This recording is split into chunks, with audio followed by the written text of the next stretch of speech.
પંચમહાલ જિલ્લાના વાઘજીપુર ખાતે આવેલી મણિનગર સ્વામિનારાયણ ગાદી સંચાલિત મુક્ત જીવન સ્વામી બાપા આર્ટ્સ કોલેજ ખાતે આજે સ્વાતંત્ર્ય પર્વની ઉજવણી કરવામાં આવી હતી। સ્વામિનારાયણ સંપ્રદાયના સંતો દ્વારા ધ્વજવંદન કરવામાં આવ્યું હતું।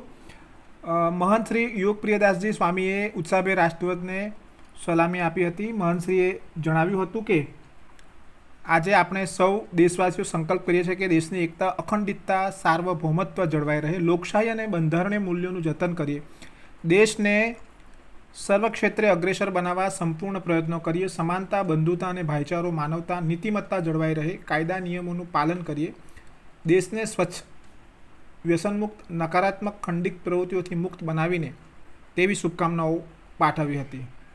આ કાર્યક્રમમાં સંતો, પ્રિન્સિપાલ, પ્રોફેસરો, પ્રમુખ, મંત્રી, ગ્રામજનો, પ્રાથમિક, હાઈસ્કૂલ અને કોલેજના વિદ્યાર્થીઓ અને વિદ્યાર્થીનીઓ મોટી સંખ્યામાં ઉપસ્થિત રહ્યા હતા। નમસ્કાર।